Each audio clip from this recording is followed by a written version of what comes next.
আসসালামু আলাইকুম। আপনারা সবাই কেমন আছেন? আমি তো আলহামদুলিল্লাহ ভালো আছি।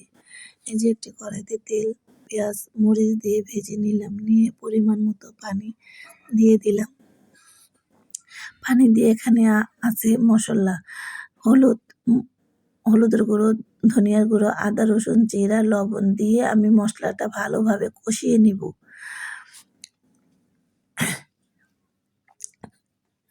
যখন এই যে কষানো হয়ে যাবে, তেল উপরের দিকে উঠে আসবে, তখন আমি দিয়ে দেব চিংড়ি মাছ। চিংড়ি মাছগুলো আমি এখন দিয়ে দেব। এই যে দেখুন দেশি চিংড়ি মাছ। এই চিংড়ি মাছগুলো দিয়ে সাথে দেব আলু। আলুটা আর চিংড়ি মাছটা ভালো করে কষিয়ে নেব। যদি আমার চ্যানেলটা ভালো লাগে একটা লাইক, একটা ফলো দিবেন এবং শেয়ার করবেন। আমরা নতুন, আমাদের অনেক কিছুই ভুল হতে পারে। আপনারা ক্ষমার দৃষ্টিতে দেখবেন।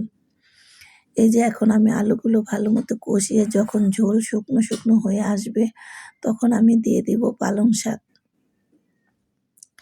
এই যে আমি এখন পালং শাক দিয়ে দিলাম, দিয়ে আমি ঢাকনা দিয়ে ঢেকে রাখবো।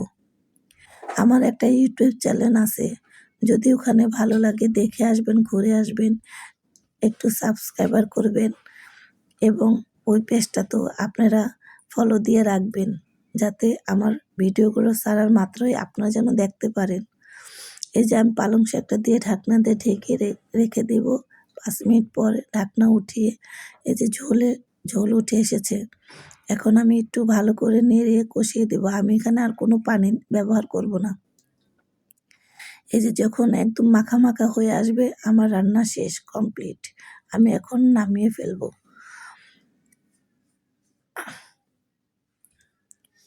অন্য একটি কড়াইতে আমি এখন দিয়ে দিলাম পরিমাণ মতো তেল। এটা আরেকটা রেসিপি। এখন আমি পেঁয়াজ কুচি দিয়ে দিলাম, তারপর দিয়ে দিব কাঁচামরিচ কুচি। দিয়ে আমি এই যে কাঁচামরিচ কুচি দিয়ে দিলাম। আমরা গুঁড়ামরিচ তরকারিতে খাই না দেখে একটু বেশি পরিমাণ কাঁচামরিচ দিয়ে দিলাম। এই যে কাঁচামরিচটা দিয়ে পেঁয়াজটা দিয়ে ভেজে নিলাম। নিয়ে যখন একটু কালো জিরা দিয়ে দেব, বেগুনের তরকারিতে একটু কালো জিরা দিলে খেতে ভালো লাগে আমার কাছে। এজন্য একটু কালো জিরে দিয়ে আমি এখানে দিয়ে দিলাম হলুদ, ধনিয়া, লবণ আর আদা রসুন দিয়ে আমি মশলাটা এখন ভেজে নেব। নিয়ে পরিমাণ মতো একটু পানি দিয়ে দেব। এই যে পানি দিয়ে দিলাম। পানি দিয়ে মশলাটা আমি ভালো করে কষিয়ে নেব। এই যে কষানো হয়ে গেছে, উপরে তেল উঠে এসেছে। এখন আমি দিয়ে দেব ইলিশ মাছ। ইলিশ মাছগুলো আমি কষিয়ে রান্না করতে ভালো লাগে আমার কাছে, তাই ইলিশ মাছগুলো আমি এখন কষিয়ে নেব। ইলিশ মাছ এই যে এখন একটু পরিমাণ পানি দিয়ে দেব, যাতে ইলিশ মাছটা কষানো হয়। এই যে পরিমাণ মতো পানি দিয়ে আমি ইলিশ মাছগুলো দিয়ে একটু ঢেকে রাখবো। যখন একটু ঝোলটা শুকিয়ে আসবে, তখন আমি অন্য একটা বাটিতে ইলিশ মাছটা উঠিয়ে রাখবো। এই যে একটু একটু করে উঠিয়ে রাখতেছি। রেখে ওই কষানো তেলের ভিতরে এখন আমি বেগুন আর আলু দিয়ে দিব।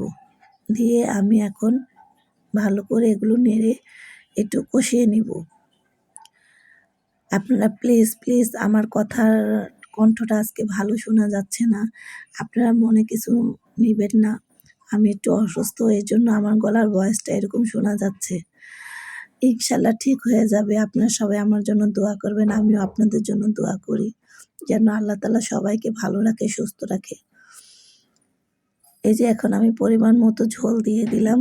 দিয়ে এখন আমি মাছগুলো দিয়ে দিব। মাছগুলো দিয়ে মাছগুলো দিয়ে দিলাম, দিয়ে একটু বিছিয়ে দিলাম, যাতে একটার সাথে একটা না লেগে থাকে। এই যে দেখুন, যখন এই মাখা মাখা হবে, আমার তরকারি রান্না শেষ। এই যে এখন খেতে বসে চলে আসলাম। এই যে এখানে পাঙ্গাস মাছের ভাজা, এই যে পালং শাক, চিংড়ি মাছ, ইলিশ মাছ তরকারি, বেগুন দিয়ে। আলহামদুলিল্লাহ, আল্লাহর কাছে লাখ লাখ শুকরিয়া। খুব মজা করে তৃপ্তি করে খেতে পারলাম। আপনারা সবাই ভালো থাকবেন, আমাদের জন্য দোয়া করবেন। আমরাও আপনাদের জন্য দোয়া করি যেন আল্লাহ আপনাদের ভালো রাখে, সুস্থ রাখে। আসসালামু আলাইকুম।